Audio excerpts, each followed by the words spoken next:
የወላይታ ህዝብ ከአሮጌው ዓመት ወደ አዲሱ ዓመት የሚሸጋገርበት ዕለት ወይንም በወላይታዎች አቆጣጠር መሰረት አዲሱ ዓመት አንድ ተብሎ መቁጠር የሚጀመርበት ሾሃ ወጋ ይሰኛል።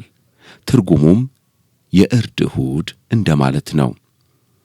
ታዲያ በዚህ ዕለት በርካታ ዝግጅቶች በባህሉ መሰረት ይከናወናሉ።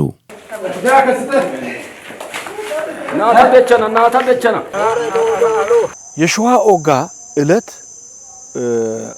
አባት ወጣት ልጅ ወይም ልጁን ከልጆቹ አንዱን ዘንቢል ወይም ቅርጫት አስይዞ የስጋ መያዣ ቅርጫት አስይዞ አሪያዋ ቤት ወይም በሬው ያለበት ሰውዬ ቤት ይዞ ይሄዳል።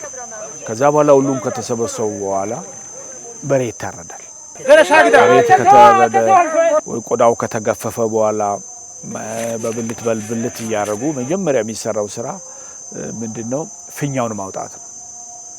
ፊኛውን ያወጡና ወጣቶቹ ፊኛውን ነፍተው እንደ ኳስ ይጫወታሉ። ይሄ የተለመደ ባህል ነው።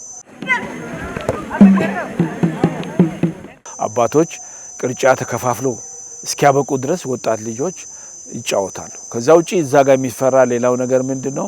እዛ አሪያዋ ቤት ምንድነው የሚደረዛች እናት ያው ከጧት ጀምሮ የሚያስፈልገውን ነገር አብሮ ለረዱ ሰዎች ባህላዊ መጠጥ ማባያ በርበሬውንም ዳታ በርበሬውንም ቂጣውንም ቆጮውንም አቅርቦ ያንን እንግዳ ያው በጋራ ለማረድ የመጡ እንግዶችን ያስተናግዳሉ። ከስጋው ብልቶች የተለያዩ የስጋው ብልቶች ይቆረጡና እነኚህ አሞ አባላት በጋራ እዛው አሪያዋ ቤት ገብቶ ቆጮ ቂጣ የዛ ቤት እናት ታዘጋጅና ዳታ በርበሬ ይዘጋጃል። አብሮ ይበላሉ፣ ይቀምሳሉ። ይሄ የእነኚህ አባላት አንድነትን ለመግለጽ እና መጪው ዓመትም አይለየን ነው። እኛን አይለየን፣ ዓመቱን በሙሉ በሰላም ስለቆዩ በፍቅር ስለቆዩ የፍቅር መግለጫ ነው። እሱ በባህሉ ቃይደታ ተብሎ ይጠራል። ሌላው ተጨማሪ ነገር በዛን ቀን የሚደረገው እዛ ቦታ ላይ ከሚደረጉ ነገሮች አንዱ 2 ወር ሙሉ የዛን በሬ አዛባ ያነሱት የዛቁት የዛ ቤት እናት ናቸው። በሬውን ጠብቀዋል፣ 2 ወር ሙሉ ተንከባክበዋል ስለሚል ተብሎ ስለሚታመን የአሟ አባላት ቆሟ ከሶሶና ይባላል። ቆሟ ምን አርጎ ነው ቆሟ የሚሰጡት ወይም የሚያወጡት? ከየስጋው አይነት ተቆርጦ ተዘጋጅቶ የእናት ይሄን በሬ የተንከባከቡ እናት ተብሎ የሚቀርብ ስጦታ አለ። አብሮ ከሚበሉት ከሚጠጡት በተለየ ሁኔታ ማለት ነው።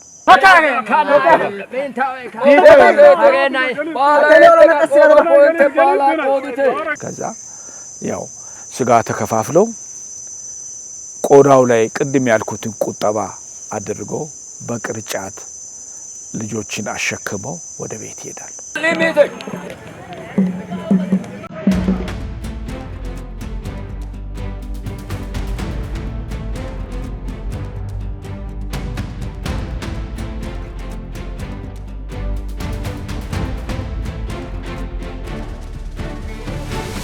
ቤት ሲሄዱ ያው እናቶች የሚያዘጋጁት ዝግጅቶች አሉ።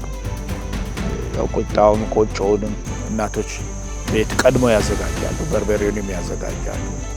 በርበሬው ዳታ በርበሬም ይዘጋጃል።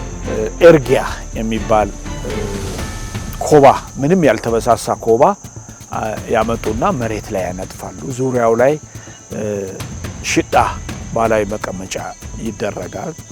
ከዛ ከስጋው ከየብልቱ እየቆረጡ እዛው ያስቀምጣሉ። ከዛ ዳታ በርበሬው ደግሞ በወጪት ሆኖ እዛ መሃል ላይ ይቀመጣል። ከዛ አባት ከዓመት ዓመት በሰላም ያደረሰ አምላክ ምስጋና አቅርቦ ስጋውን ቆርጦ መጀመሪያ እናትን ያጎርሳሉ። ከዛ በኋላ በየተራ ቤት ውስጥ ያሉ ልጆቻቸውን ያጎርሳሉ።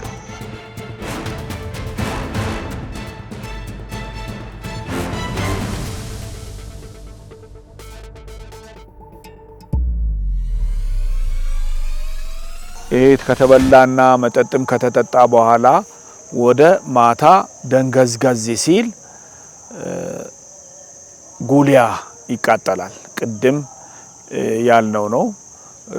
ጉሊያ ወደሚቃጠልበት ቦታ ሁሉም አባቶችም ወጣት ወንዶችም አብረው ይሄዳሉ ማለት ነው።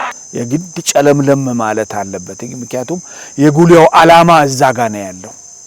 ጉሊያ ወጣቶች የሚያቆሙበትና የሚያቃጥሉበት ዓላማ እዛ ጋር ስለሆነ የግድ በብርሃን ሳይሆን ደንገዝገዝ ማለት አለበት።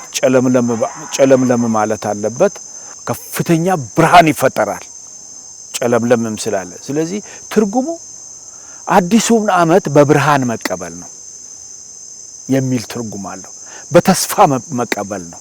ስለዚህ በጉሊያው ዙሪያ ወጣቶች አያያለከ እያሉ ትከሻ ለትከሻ ተቃቅፈው ይጨፍራሉ።